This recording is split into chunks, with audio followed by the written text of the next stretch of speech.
राहुल गांधी से घबराए हुए हैं, भारत जोड़ो यात्रा से घबराए हुए हैं ये, क्योंकि 2024 में इनका बुरा हाल होगा, क्योंकि बहुत समय दे दिया जनता ने इन्हें, ये देश को संभाल नहीं पाए।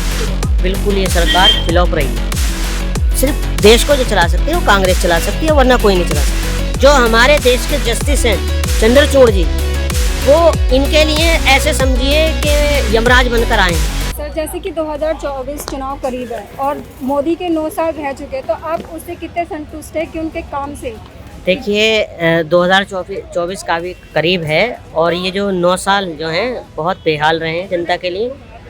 हमारे खासतौर जो किसान लोग हैं, युवा लोग हैं, देश की बेटियां हैं, बिल्कुल ये सरकार फ्लॉप रही है। मणिपुर हिंसा पर क्या कहना चाहेंगे आप? मणिपुर हिंसा पर मैं जितना कहूँ वो कम है, बहुत ही शर्मनाक। ऐसी सरकार को ना इस्तीफा दे देना चाहिए था, वहाँ के मुख्यमंत्री को। वहाँ पर बिल्कुल जो मेरी बहनें हैं, माता बहनों, उनको नंगन कर कर घुमाया जाता है और उनके खिलाफ कोई कार्रवाई नहीं होती, और अभी तक वो मणिपुर आग में झुलस रहा है। सर, एक सवाल और, ये जो पार्लियामेंट में संसद चल रही है, राहुल गांधी वो मुद्दा उठाते हैं और विपक्ष उठाता है मुद्दा, लेकिन एक तरफ पीएम मोदी ये आरोप लगाते हैं कि विपक्ष बाइकआउट करके चला जाता है, तो उस पर आप क्या कहेंगे? विपक्ष की गलती है कि मुद्दा नहीं सामने आ रहा है? देखिए बाइकआउट तो करेंगे ना जब तुम सुनोगे नहीं विपक्ष की।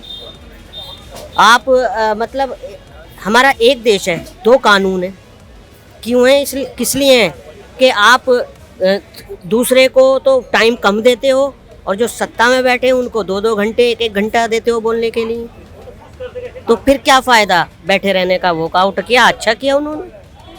और राहुल गांधी के बयान से आप कितने सहमत? मैं राहुल गांधी के बयान से मैं बहुत सहमत हूँ। लेकिन उन पर जो आरोप लग रहा है कि फ्लाइंग किस दी, ये उन्होंने महिलाओं का अपमान किया, ये नहीं करना चाहिए, अश्लील हरकत है, तो उस पर आप क्या कहना चाहेंगे? देखिए जब संसद की कार्रवाई चल रही थी, मैं भी घर पे लाइव देख रहा था।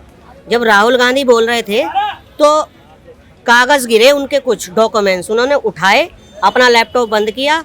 उस वक्त उन्हें राजस्थान जाना था अपनी रैली को संबोधित करने के लिए। सिर्फ उन्होंने संसद, जो सभापति होते हैं ओम बिरला, जो संसद को चलाते हैं, उन्होंने इशारा किया कि हमें तो बोलने दो। और रही स्मृति ईरानी जी की बात कि वो उस पार्टी से आती हैं कि खाली झूठ बोलती हैं, वो इतना झूठ। और ये राहुल गांधी से घबराए हुए हैं, भारत जोड़ो यात्रा से घबराए हुए हैं ये, क्योंकि 2024 में इनका बुरा हाल होगा, क्योंकि बहुत समय दे दिया जनता ने इन्हें, ये देश को संभाल नहीं पाए। सिर्फ देश को जो चला सकती है वो कांग्रेस चला सकती है, वरना कोई नहीं चला सकता। तो आपकी नज़र में लगता है कि इंडिया इस बार वापसी करेगा? बिल्कुल वापसी करेगा, बिल्कुल वापसी करेगा इंडिया। इंडिया के दूल्हा कौन होगा? हाँ, दूल्हा कौन होगा? देखिए दूल्हे में मैं भी बन सकता हूँ प्रधानमंत्री, जरूरी नहीं है कि राहुल ही गांधी बने। बहुत चेहरे हैं, मल्लिकार्जुन खड़गे भी हैं। तो आपको क्या लगता है कौन सबसे ज्यादा काबिल चेहरा हो सकता है? भाई मेरे हिसाब से तो Rahul Gandhi. I love Rahul Gandhi, I love Gandhi family.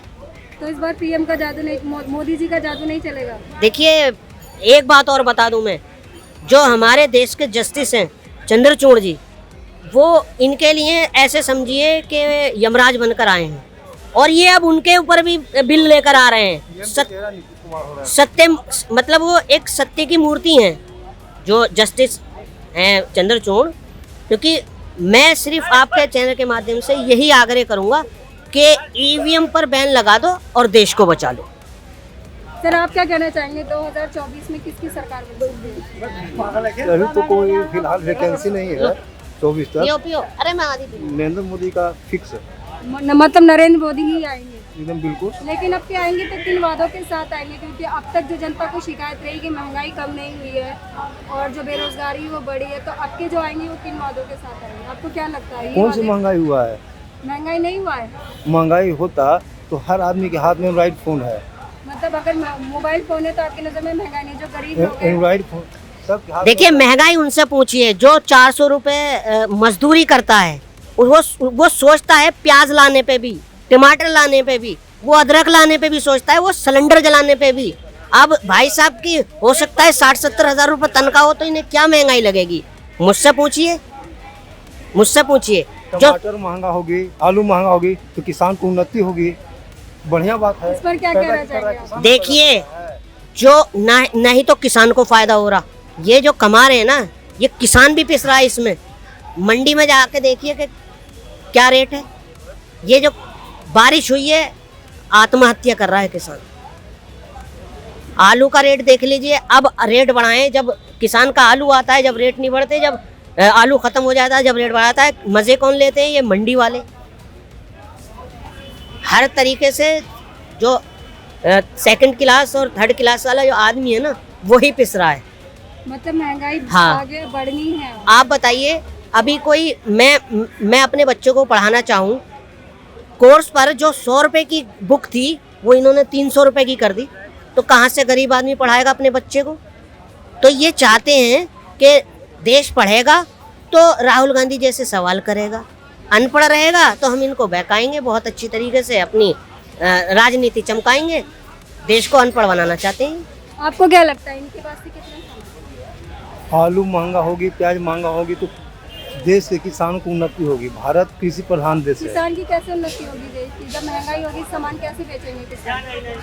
इसमें डेली रोज वाला यूज सामान है, आलू सबको खाना ही है। किसान पैदा करेगा तो उन्नति तो होगी ना पैदा किसान कैसे के। होगा? किसान किस रेट पे बेचेगा जो आगे होगा? गरीब इंसान कैसे खरीदेगा उस सामान को? जो चीज़ 10-20 रुपए किलो मिलती है, उसको 40 या 60 रुपए में कैसे खरीदेगा गरीब इंसान? सब खरीदेगा। गरीब को तो मुफ्त में राशन मिल ही रहा है। आलू थोड़ी ना मिल रहा है, सब्जी थोड़ी ना मिल रही है। आप ये मुझे ये बताइए, 400 या 500 रुपए में किसान या मजदूर आदमी अपने बच्चे को पढ़ाएगा या किचन के खर्चे पूरे करेगा? बताओ आप मुझे। जब इतनी महंगाई होगी, 400 रुपए कभी आपने सुना है अदरक? मेरी 40 ईयर्स हो गई, 40 साल की उम्र हो गई, मैंने कभी इतनी महंगाई देखी नहीं अपने होश में। आज टमाटर की हालत ये है कि हमारी जो वित्त मंत्री हैं सीतारमन, कि वो ये कहती हैं कि हम टमाटर नहीं खाते। अरे भाई, आगे को प्याज महंगी हो जाएगी, फिर तो आप ये कहोगे हम प्याज नहीं खाते। लहसुन महंगा हो जाएगा, लहसुन नहीं खाते। इनके पास मुद्दे नहीं हैं, इनके पास सिर्फ देश में फसाद कराना, एक दूसरे को बांटना। ये जो राम और रहीम का जो प्यार है, इसको खत्म कर रहे हैं। जो ये नरेंद्र मोदी दावा करते हैं कि राम मंदिर ले आई है और मतलब बेरोजगारी हम कम कर रहे हैं, तो आपको क्या कहना चाहिए? अच्छी बात है। मंदिर मस्जिद बनने से किसी को रोजगार नहीं मिलेगा। रोजगार किसे मिलेगा? पंडितों को और मौलवियों को।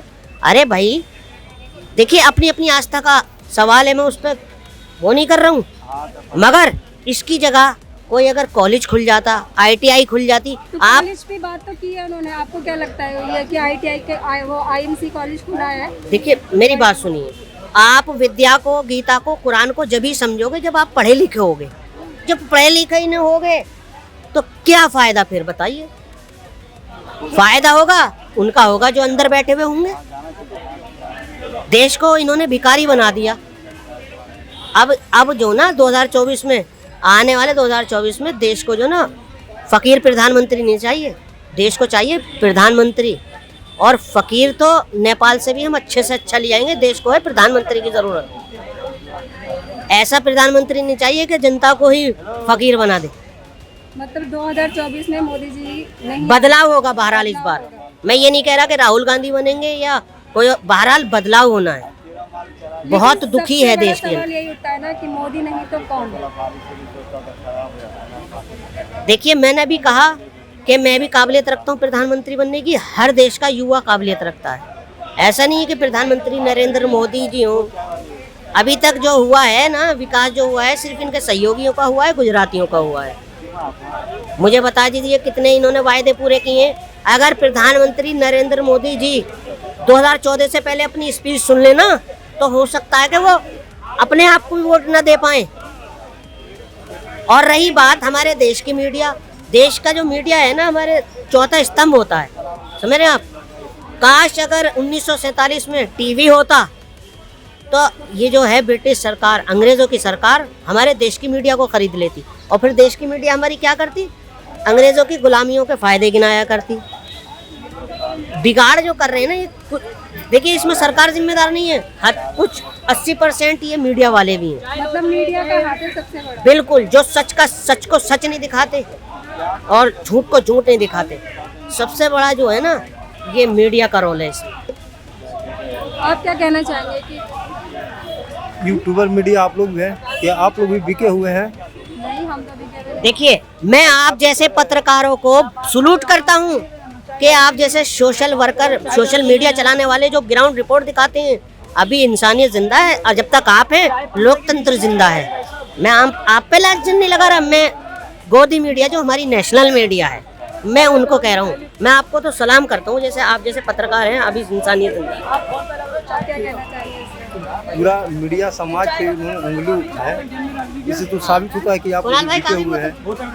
मीडिया समाज की छोड़िए, आप बताइए मोदी जी के किन कामों से आप ज्यादा खुश हुए? विदेश नीति, पूरे विश्व में भारत को मणिपुर हिंसा पर क्या बोलना चाहिए कि मोदी जी को एक्शन लेना चाहिए? 100 साल से भी ज्यादा दिन हो गए, अब तक ऐसी कोई कार्रवाई नहीं कि मणिपुर की हिंसा रुकी हो और महिलाओं के लिए वहाँ पे कोई ऐसा कानून ना हो जो वहाँ पे उनकी सुरक्षा सरकार दी जाए। अपने स्तर से काम कर रही है वहाँ। लेकिन काम की अभी तक आपको भी पता है, खबरें आप भी देखते होंगे, कौन सा सरकार एक्शन लिया अपने है? स्तर से काम कर रही है वहाँ। सरकार काम कर रही है, 4600 हथियार छीन लिए जाते हैं। हमारे देश के जवानों को बहुत अच्छा काम कर रही है। 90 दिन से मणिपुर जल रहा है, बहुत अच्छा काम कर रही है। ये बेटी बचाओ बेटी पढ़ाओ का अभियान चलाते हैं, वहाँ देखिए कैसे बेटी बच रही है। आपको क्या लगता है मणिपुर के बाद जो ये घटना हुई है महिलाओं के साथ, ऐसी घटनाएं और होने की संभावना है 2024 के बाद? इनका मकसद है, अभी सत्यपाल मलिक का आपने एक बयान सुना होगा, ये कुर्सी के लिए कुछ भी कर सकते हैं, हो सकता है पूरे देश में दंगे कराएं। ऑन रिकॉर्ड कह रहा हूँ मैं। आप कितनी बात उनसे सहमत हैं आप उनकी बात से कि 2024 में मोदी सरकार आने के लिए? बिल्कुल 100% सही कह रहे हैं वो। और सुनिए, आपने पिछला 2014 से पहले अपना मोदी जी का भाषण सुना होगा, जब वो संबोधित करते थे तो वो ये कहते थे कि ये जो सुरक्षा एजेंसियां होती हैं, जो सुरक्षा सलाहकार होते हैं, ये उनके हाथों में होते हैं जो सत्ता में बैठे हुए होते हैं। अब आपका कौन है सुरक्षा सलाहकार? अजित डोभाल। तो ये 350 किलो RDX कहाँ से आया? तारों के नीचे से आ गया। ये सोची समझी साजिश सभी नहीं की है, और अपनी कुर्सी के लिए 42 जवानों को शहीद क्या करा सकते हैं? कुछ भी करा सकते हैं। मैंने कहा ना 2024 से पहले हो सकता है पूरे भारत को आग में झोंके। इनको सत्ता प्यारी है, भाजपा एक नाम रह गया है, इसको जो चला रहा है ना, संघ चला रहा है, RSS चला रहा है। देख रहे हो आप जगह जगह क्या हालत है। भाई साहब बिल्कुल ठीक कर रहे हैं, इंदिरा गांधी की जैसी इनको भी सत्ता प्यारी है, जिससे लोकतंत्र की हत्या हुआ, इमरजेंसी लगी। कांग्रेस करे तो चमत्कार और बीजेपी वाले करे तो बीजेपी वही करेगी जो कांग्रेस करती आई है। देखिए, आप ये मत देखिए उन्होंने क्या किया, मतलब आपको जनता क्यों चुन के लाई थी कि आप कुछ नया करें। भाई। आप ऐसा करो ना, तो ताकि पिछली सरकारों के उसको भूले जनता। क्या मतलब उन्होंने क्या, आप भी ऐसे ही करोगे? क्या भारत में लोकतंत्र की हत्या हुई? लोकतंत्र की हत्या आप बताइए। बिल्कुल हुई, बिल्कुल हुई।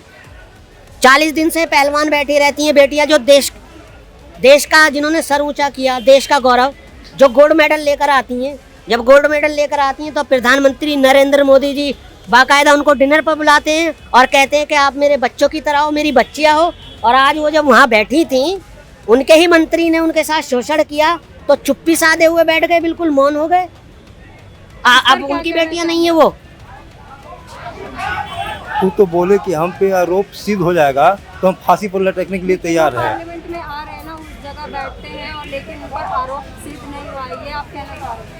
आप हम पे आरोप लगा देंगे तो कहाँ हम आरोपी हो गए? देखिए, मेरे बड़े भाई शायद पढ़े लिखे हैं, मगर इनको जानकारी कम है। फोस्को जो होता है, फोस्को का मतलब है कि 24 घंटे के अंदर अंदर उसकी गिरफ्तारी होती है। अगर उसकी जगह मैं होता, मेहताब हिंदुस्तानी, या कोई विपक्षी होता या कोई मुस्लिम होता ना, तो अब तक उसको सलाखों के पीछे डाल दिया गया होता, क्योंकि वो उनका मंत्री है और दबंग भी है, 62 कॉलेज भी चलाता है। आपने बयान सुना होगा कि अगर मेरी जबान खुली तो सुनामी आ जाएगी। अगर उनकी जबान खुली ना, तो खाली ब्रजभूषण ही नहीं, हो सकता है और बीजेपी के नेता भी लपेटे में आए, खासतौर पर अमित शाह के लड़के भी। बस मैं अपनी इन शब्दों के साथ बात खत्म करना चाहूँगा।